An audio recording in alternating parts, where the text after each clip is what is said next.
Welcome back to a brand new Brand to Fan show. I'm your host, Lauren Teague, and I am thrilled today that you are joining us for kind of a one-of-a-kind episode where we're going to give you a first ear or first view look at some strategic brilliance in the making.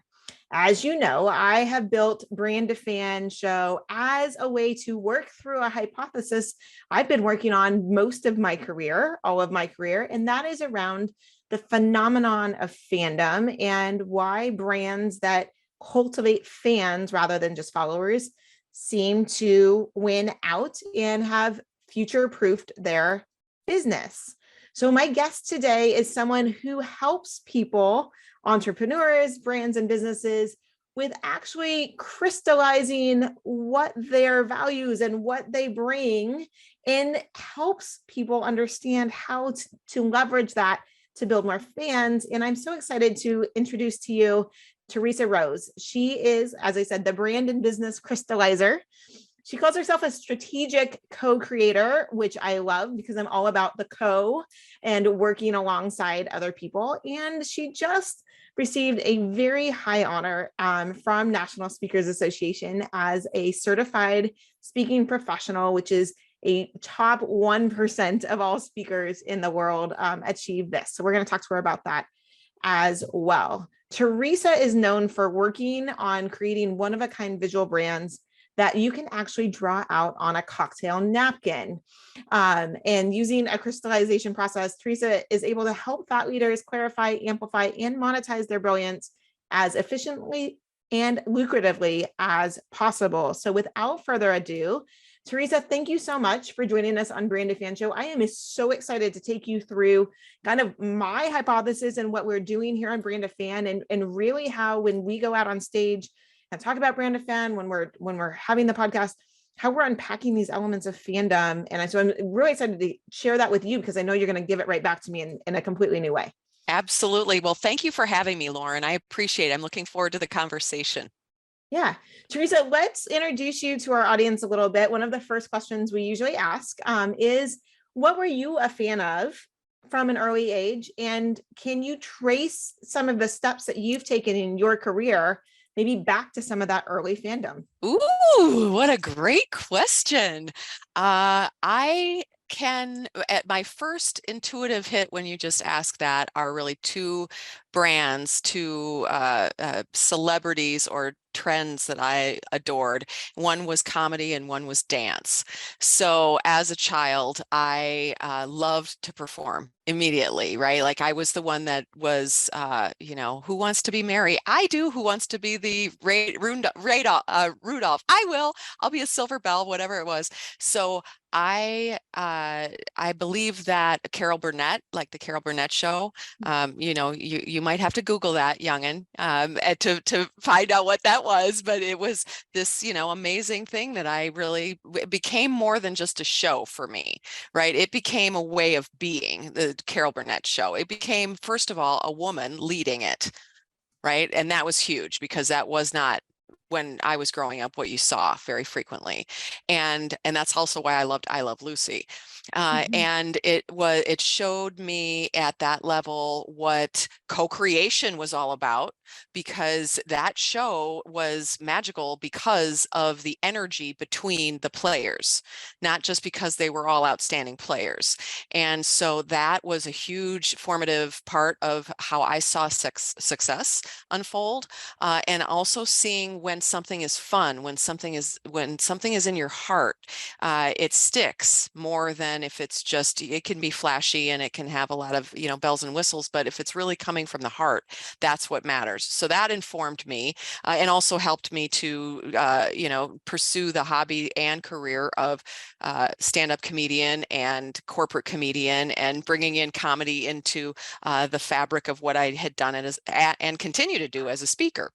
And then the other one would be dance. So I loved Grease and Dance Fever and Solid Gold. And like, I mean, I was like all in it to win it, right? When I saw people dancing. And for me, I also feel like dance informed who I evolved into as a professional, because again, back to co-creation, right? It isn't just enough to be brilliant in your own mind and brilliant in your own expression. There's something that happens when two people get together to celebrate that experience. And I think that's exactly what you're talking about when you're talking about from brand to fan. It's the connection that makes it so juicy, right? It's not just about its features and benefits and have you hit the right words and are you using the right flash, but are you creating something on a deeper level, at an emotional level, that really satisfies that primordial desire to connect? All right, podcast over. That was exactly that. We got to it in about 3 minutes. That's because I'm a crystallizer. That's because awesome. I'm a crystallizer. You did a great job. Okay, so I'm gonna have to be really on my toes for the rest of this episode. I think that's so powerful. You're inspired by female leads. You're watching great players. You're watching improv at work, and you're seeing how when people come together and they're there for the good of it and to make something better together, that has inspired you into these ways that you've worked. And I'm just thinking about, yep, I see that with the best brands, right? If you're looking at someone like Lego, for example, Lego is all about giving their audience, their users, the tools to go create not just what's in the booklet, but go create things based on their imagination and go bigger and play more and play together. And it becomes a tool for other people to use. So it's actually the piece becomes the thing that connects the community, not so much, right? Like that you have to do it by the book and then it lives on the shelf, which is an acceptable way to play Lego, but it's a tool for that. So I'm thinking about where that fits. Is there an example of a brand that maybe missed the mark here? Maybe they don't exist anymore, or maybe that you see like they've missed the mark in co-creation because they've wanted to own the message or they've wanted to dictate the terms? Well, I mean, I think you don't have to go much further than looking at Twitter.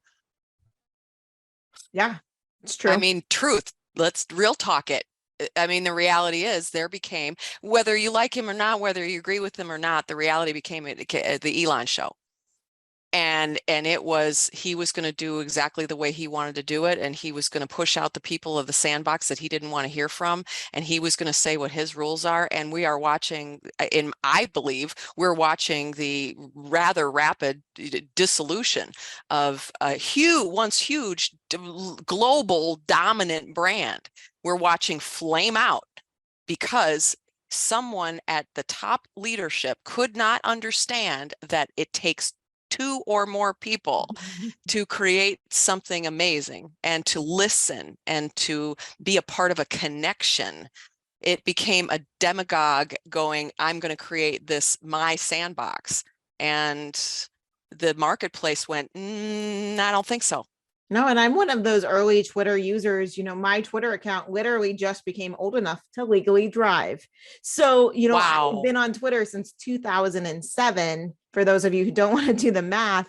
And I think that I'm in such as an avid fan. So not only was I an early Twitter user, I was actually one of the first brand managers to bring their brands live into Twitter when I was at the PGA Tour. So in our golf Twitter, like PGA Tour social media grew because of Twitter. And early on, I had those relationships with the people who worked there. And I was all in on their brand ethos, on where they were going in the world, even though Twitter never really got above like maybe number 5 social network based on users. It was always number 1 in my heart, right? It was the place where I have literally made lifelong friends. Over the past 16 years there, I have built communities and I have fostered networks. And so to see, as someone who is so all in, so much so that I partnered with them on events, and I have a swag rack on my, throughout my house of things with the bird. Now the bird is essentially gone. Like all of those things became collector items, and I am sitting there watching these flames And I'm thinking, where does this live? Right. And so that's a very good example of, I went to the top of the scale, and not just me, lots of people in my Yep. industry and colleagues of mine went to the top of my fandom scale, which is identity. I am a Twitter user. I am at Lauren T. Right. Teague. I am at PGA Tour. And the top of that identity. And that is, it's a risky place to be because someone else can come in and break your heart. And Yep. then you have people who are like, oh, I guess I use Threads now. I guess I use Blackbird, like whatever it is. Yep. But that's Exactly. not, like that's not the thing and the essence. So it is really unfortunate. That's a great example of when someone, just one person comes in, not realizing that it takes a group of players. Yep. And that was such a difference between how Twitter was built as a collaborative function, not only just between the 2 or 3 co-founders, but also the community dictated so much of those early actions. Yes, exactly. I mean, it was a triumph of co-creation and collaboration, and you can see in a very short period of time how brand can flame out, and just it's sad, it's heartbreaking. It's heartbreaking, right? And so that's, to me, why I get real juiced about crystallization, just from a nerd perspective and a strategic marketing perspective, and how smart it is to use as your framework for everything you build forward. What I get more juiced about is what you do to get there. And that is through the act of strategic co-creation, because I think that that's the real magic sauce. That is the thing that creates. I mean, Taylor Swift is an example. She is one woman, but she has got an incredible team around her. Lizzo, one woman, incredible team around her, right? There's people that create these just powerful, powerful presences and experiences. And it's because it's a team effort, right? Yeah. And you can feel that. And then, of course, the community adds to the magnetism of what that co-creative team was.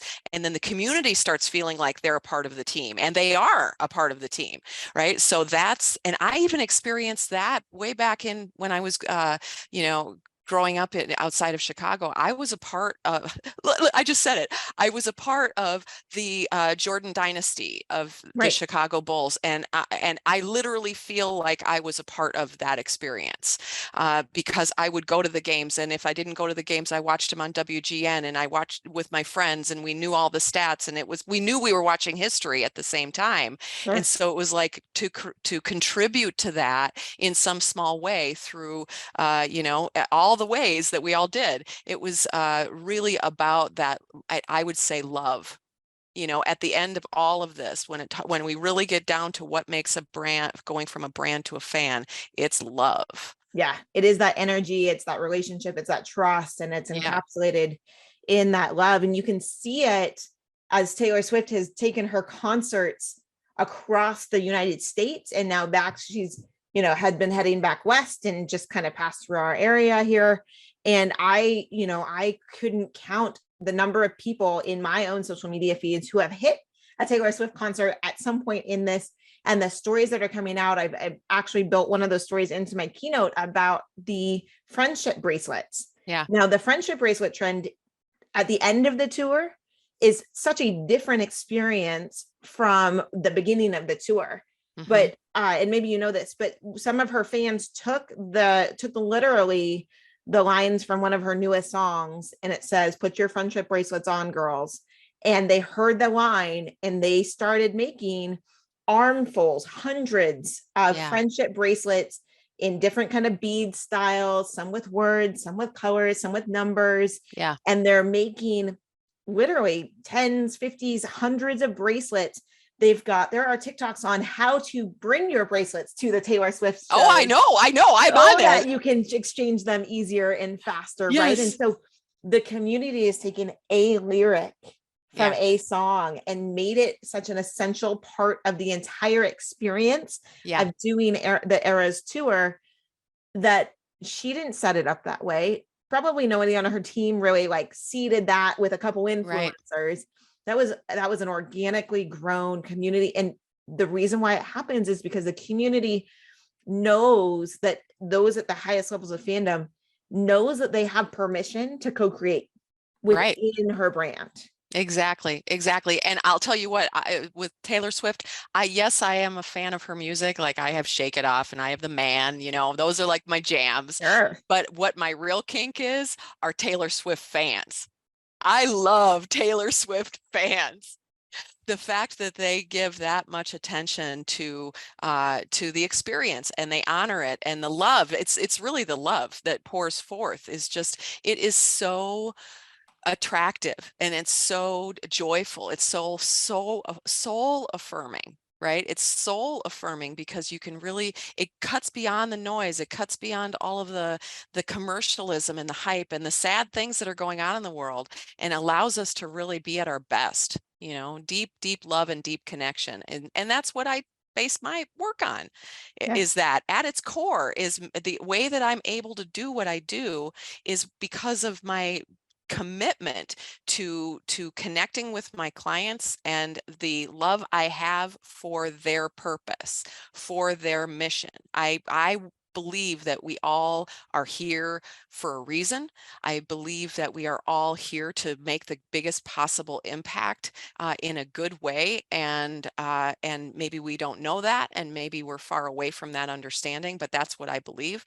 And I think that when we can really honor somebody's purpose, we can honor their brand, we can honor their mission, we can honor what they want to do in the world, and I can add my creative brilliance to be able to facilitate that and give the recipe. That's really what it is, right? The cocktail napkin is here's the map for your brand, so everyone else can get around that and start to Mhm. activate around it. That's why I believe that what you talk about and what I do is such a good fit, because somebody can have, like, for example, I have a client who I crystallized who had this incredible idea, and she had a great foundation, and she was very passionate, and yet she just kept adding more words and more research and more heaviness to the brand, and in the hopes that if she just added more and more and more and more and more to it, that they were attracted to it, but they weren't magnetized to it. They weren't staying into that fan state, right? They were following her, but they weren't her fan. And through crystallization of her process, which was her name is Cheryl, and she is the founder and visionary of the Chair of Joy movement, that when we got to the cocktail napkin version of what her brand is, which is really, there's 4 words when you sit in the chair of joy: sit, breathe, think, feel. You sit in the chair, you breathe into your body and get present. You think about a moment of joy that you've had in your life that really lit your heart on fire, and you feel what it felt like to be in that chair. And that little recipe of sit, breathe, think, feel crystallized all of that brilliance down to 4 little words that a child could understand, which is why I designed it that way, so a child could understand it, because I knew that was important to her. And now she's unlocked this huge global movement, not only from a commercial perspective, with consulting and with speaking, etc., but she's also creating just the global community around it, because now they have something they can hook to, right? They have something in their mind and in their hearts they can hook to. And the friendship bracelets is an example of that, our minds, our hearts can go, ooh, here's a channel for us to activate our energy through, not just the person, but we have them like Barbie. I mean, I'm dressed up in hot pink for a reason, right? I don't normally look like this when I'm doing my podcast interviews, but I was inspired by you, because I thought I went to Barbie and my heart just exploded all over the walls, because I'm seeing these girls prance in with such confidence, and they're all dressed up in all the fuzz, all the pink, because Absolutely. the color is unlocking something deep inside of us, right? The color is, and the swirly bee of the Barbie, those are the things that I think are far bigger than the commercialism of what they have created here. It's tapping into something very, very primordial for girls, which is, hey, we can finally be all of us, right? We can be the totality of who we are as girls and women, not just what society and patriarchy believes that we should be. Yeah, and So spoiler alert, it's kind of the main theme of that movie. And I think that's really true. And what you're saying makes a ton of sense, because I believe that fandom is inherent. Like it's such a natural part of how, our culture has evolved, right? First, people were in hunter-gatherer groups, and then the groups became agrarian, and so they became bigger, and then they became clans in the Scottish Highlands, and people, what they wore identified who they were with. And Yeah. now fast forward 350 years, and we're assimilating around college colors and teams, and your Jordan jerseys of old, Yeah. and even just the Jordan shoes. And so those things, so whether it's the color pink of a Barbie or the Air Jordans from that you wear on your feet, we are representing who we are through what we wear, and Yeah. we're taking those cues and making them part of our everyday. And that's why it's like, yeah, this fandom makes so much sense to me, because it's so inherently natural. Like, we are always looking for that. And I think that kind of goes back to that magnetizing effect that you were talking about. So my question for you then is, why then, if it's a natural thing, how do we create that magnetism to really resonate with the people who will be attracted to us? Well, of course, my strong belief is that when you have a visual framework that you can use as a foundation from which everything is built, then you have something tangible, consistent, visually pleasing, shareable, that you can do. That's what I believe is the power of the visual. And as an example of Cheryl's sit, breathe, think, feel, mine is clarify, amplify, monetize. I believe everything is answered through that with a brand. Is once you've clarified yourself that you can draw it on a cocktail napkin, then you amplify it out in all the 4 ways that people take you in, read you, listen to you, watch you, and interact with you. All that's consistent across the marketplace. Then you monetize. And when you're monetizing, you're actually magnetizing these people to you, because the energy of what you're creating with your brand is so solid and so clear and so understandable that it pierces the noise of what the marketplace is surrounding itself with enough, where people who really resonate heart to heart with what you're sending out to the world and what they're looking for in the world, you find each other. And in my view, how that happens is you have to have a consistent key to bring them all in to that doorway.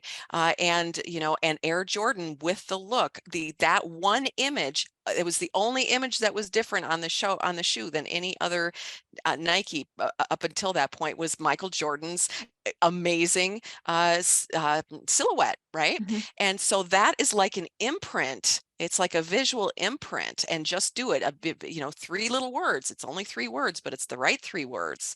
Right. And so taking that and looking at your brand and going, can I bring it down, distill it down so clearly that I can draw it on a cocktail napkin? Because if I can draw it on a cocktail napkin, and I don't mean a bunch of words or catchphrases or acronyms, I'm talking 3 to 7 words.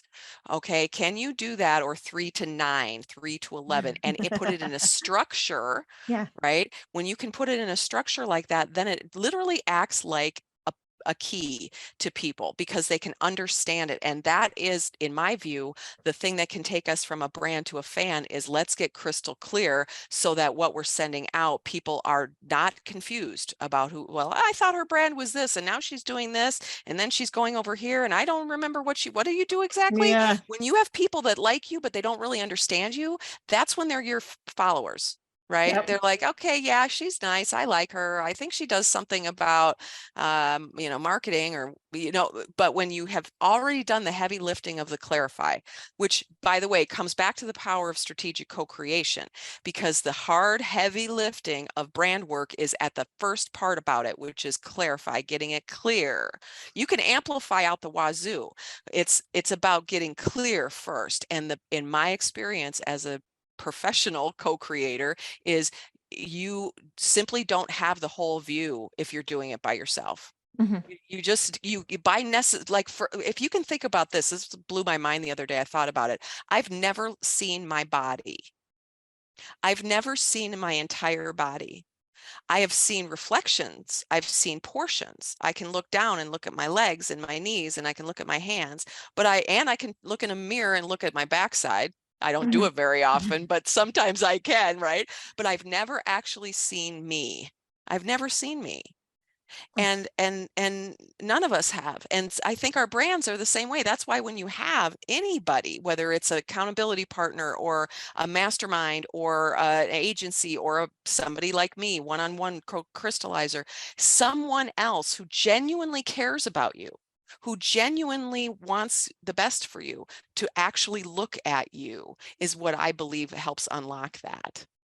That's really cool. I'm thinking about this, and you said earlier the sit, breathe, think, feel, and Yeah. yours, the crystallize. Oh, I just blanked. Crystallize, magnify, amplify. Clarify, amplify, Clarify. monetize. Yep. Yep. And then I was like, oh yeah, eat, pray, love. Right. Like Exactly. there are so many, like we see this show up in, so just do it. We Yes. see this show up in so many ways. Actually, as someone who follows the DC activity a little bit, because she persisted, actually became 3 of my mantra words like for a year, because I was thinking about. So I was like, this makes total sense to kind of narrow it down. And I think that's where, for me, with the brand of fan piece of it, I think I'm still a little bit more wordy and a little bit more out than I want to be. Right. I've got, and I showed this with you before, but I'll throw it up on the video just in case. But this is, I have kind of like, fandom starts with this invitation, which you and I were talking about earlier anyways, right? Is like the community can create the invitations, not just the leader, not just the brand, not just the brand marketer, but anybody in the community actually creates this invitation, and it leads to, that kind of, okay, yeah, I'm willing to do this. I do this on a regular basis, and then I am. And so I've put words around that to say it's invitation leads to connection, builds relationship, becomes identity. And so, but I'm like, as I'm hearing you talk, I'm like, I'm still not quite there yet, which means that's okay, because I haven't started the book yet. Just working on the podcast and the hypothesis of this.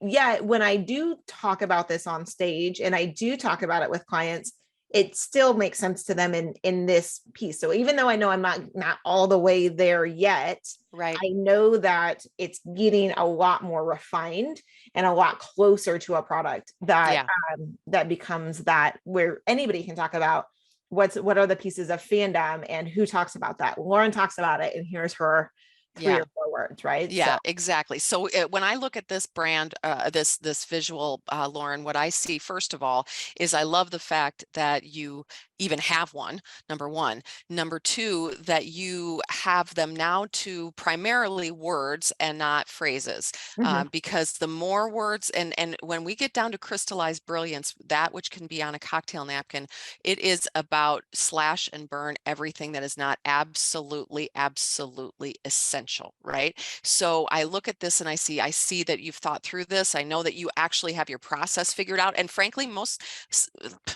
some people really are a lot of flash and not a lot of substance.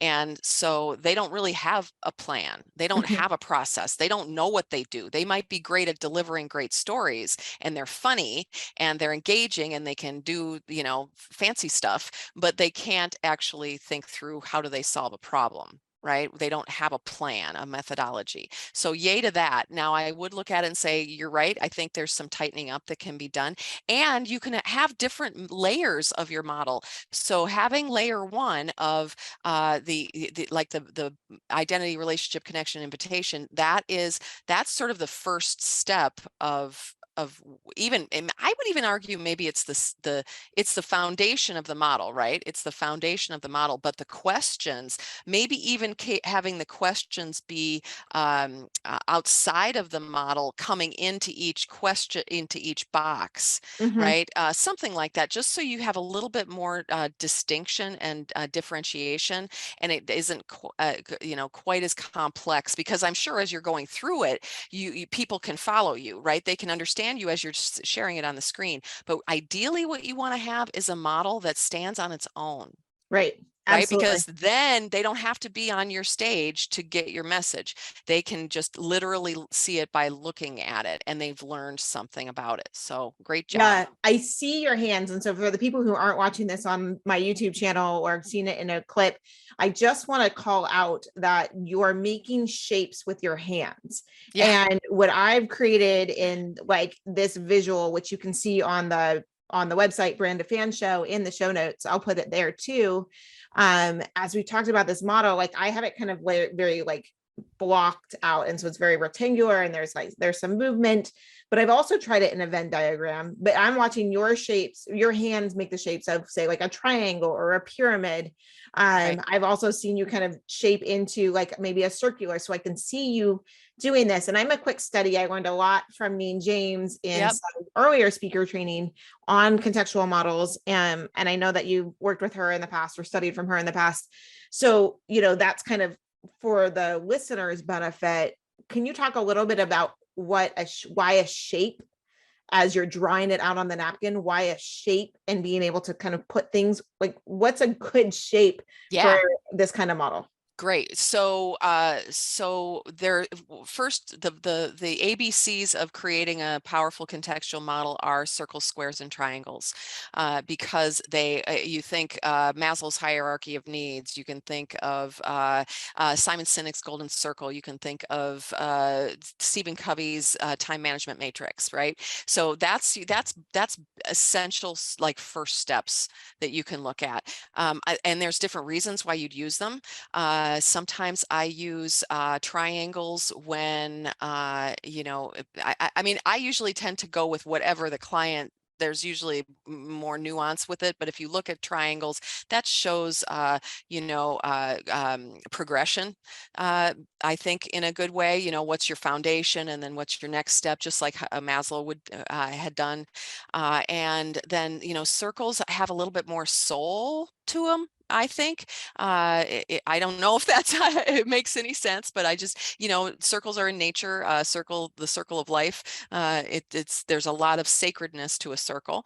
So depending on what the content is that you would do and how you want to, segment it.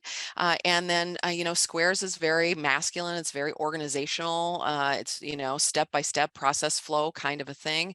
But I also encourage people to look at whatever kind of shape you might resonate with about your background, right? So just as I crystallized the National Speakers Association, what I looked at in that is really, what is the fundamental essence of the NSA? In my view, I've been with the organization for, a dozen years. I've been in leadership. I'm now the strategic consultant to the board. And what I discovered with my background and having hundreds of friends from there is, it's a journey that we take together. The journey is long and colorful and sometimes a little treacherous, and also incredibly rewarding, right? And we're in that journey to be a better speaker and build a better business. There's two roads that we take, and those roads are often intersecting, and they're not straight. They twist and turn. And as you imagine these two roads twisting and turning and intersecting with each other, you can imagine that there's really four core places that NSA shows up to help its members. It helps with the community. It's fundamentally about the people on the journey that help you move forward in that organization. And then it's the content.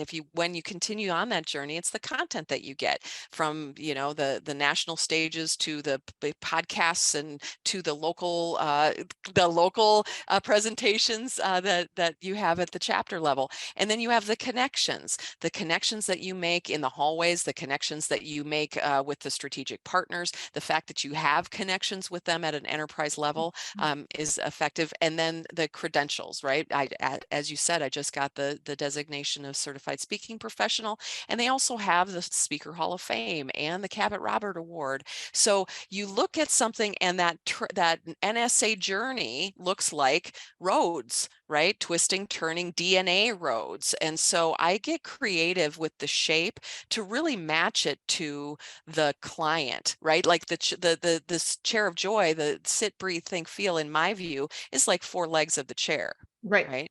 So, And you can visualize that even when you say that, you say it's the chair of joy, and then you name off four things. Yep, my brain yes. draws a square. Boom, exactly. And that's why a shape is so important, because we all are drowning in words, too many words. And when you look at pictures are, I saw at the NSA Influence, somebody said that a picture is 64,000 times more impactful than words, because of its what goes into the brain. You know, the part of the brain that takes in visuals is different than the part of the brain that takes in words. Sure. And so when you create a triangle, circle, or square, just as, you know, the start of your thought leadership or your brand or whatever it is that you want to convey, you look at that, what you're doing is you're imprinting a visual, a meaningful visual onto what those core words are.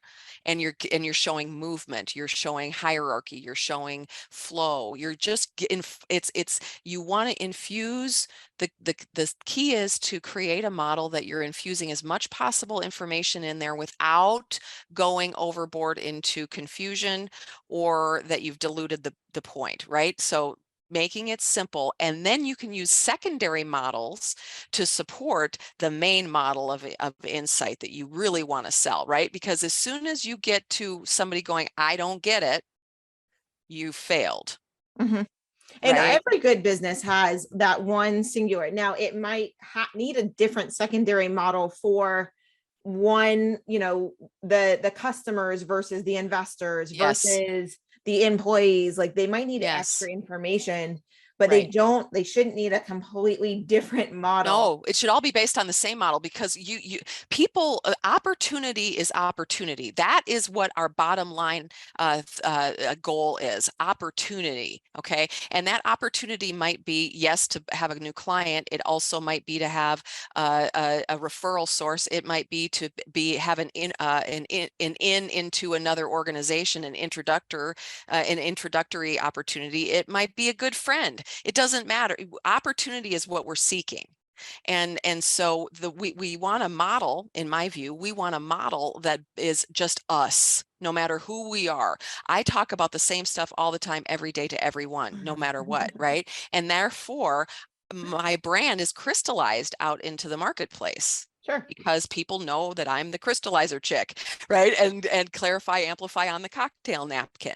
So that's why, you know, you can have layers of models, but really try to get to that one core for your brand if you can. You know, this is something that I could talk about all day. Obviously, you do talk about it all day long, Theresa. And I think it's going to spin up a lot of ideas and inspiration for the listeners of the Brand of Fan Show who are thinking about their own brand values, their own kind of go-to-market strategies, or how they are they actually providing some crystallization and some clarity with who they are and what they stand for to the people who need to hear it most. So I just really appreciate you being able to come and give us kind of that high level overview with some incredible examples like you did. I have a couple more questions for you before I let you go today. Sure. First of all, we mentioned and rattled off a handful of musicians and things that we're both fans of, but I'm just curious, is there anything else or a specific brand that you are a fan of today? Well, you know, I've told you the ones that are sort of hot for me right now. But I'll be frank with you. The brand that I'm hot with right now is the one that I'm working on with my client. I kind of really Fair. do just get out. I really do get everything else out of the way. That's part of how it works, right? So when you ask me about what my favorite, or you know, what a good brand is for me now, I'm actually so connected to that right now that's all that is sort of presenting itself right now. Nah, it's totally fine. We've talked about Barbie and we talked about Lizzo and we talked about Yeah. Taylor Swift. And certainly those things are also top of mind for you. The next question, and we did prep this one, so I think you'll have an answer here. What is your favorite piece of fanware, either that was in your closet now or you can't believe you got rid of and would love to have it back? Well, I did get rid of it and I'm heartbroken. And it was a really bad choice. It was a terrible, terrible choice. And I was on MTV's remote control when I was 19 years old, 18 years old. I was a freshman in the University of Southern California, and it was a show, a game show that you sat in Barca loungers. There were three people, three students, college students, and you answered questions about TV. And I was on that show and didn't win, but it was an incredible experience. And it was just one of those freaky, weird things, you know, that I always loved to tell my MTV remote control story of how I got on, and it's delightful and charming, and I had a really fun time. But somewhere along the line, you know, I guess it's just it got too old, frankly. It got kind of sad. At some point I went during this last move that I just made, I looked at that sad remote control sweatshirt from 30 years ago and just went, I think maybe it's time to let someone else enjoy it. But I'm sad about it. I should have kept it. I should have kept it.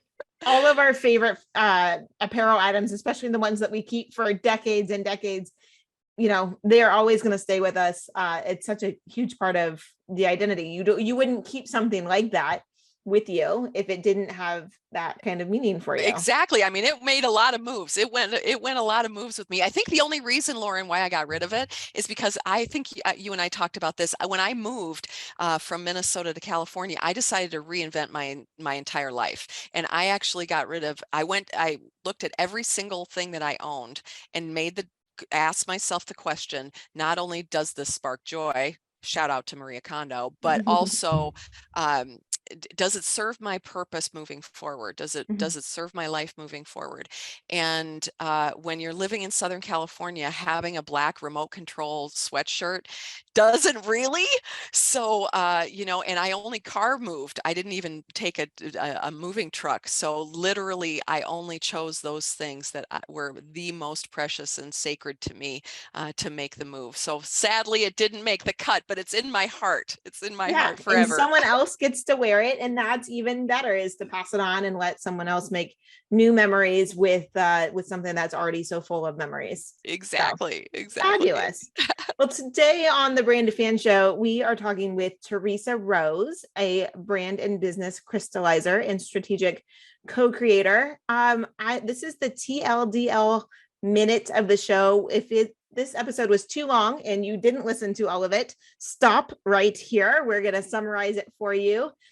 Theresa and I talked initially about her early fandom of both comedy and dance, and how she was inspired by female leads like Carol Burnett and Lucille Ball, and how that really inspired her to pursue co-creation in all the things that she does. We talked about how connection between brands and fans allows for this co-creation of a bigger experience than either one of them can achieve on their own. And we talked about how Twitter is an example of how, when someone who comes in doesn't understand that co-creation and that collaboration, that can actually be a detriment to the fans, and it can flame out what is a magical and adored brand.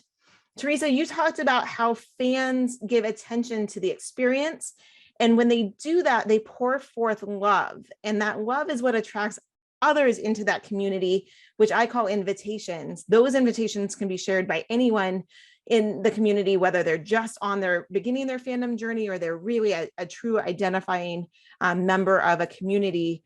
And we talked about how Swifties, Taylor Swift fans that are powered by this love and authenticity of what Taylor Swift is all about, you know, they're creating these invitations as she tours around the country this past summer. Finally, we talked about how visual models lock in these consistent key elements of a brand, and it unlocks someone's understanding of your own message and values. When someone likes but doesn't understand, they're only a follower. But when they have the clarification of who you are and what you're about, and they can literally draw it on the back of the napkin for you, those are your fans.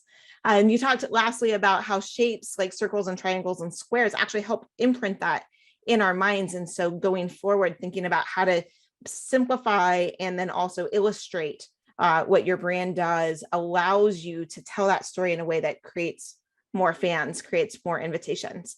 That's the TLDL minute. Did I miss anything that you think is important? You are a crystallizer, lady. You you and I need to work together.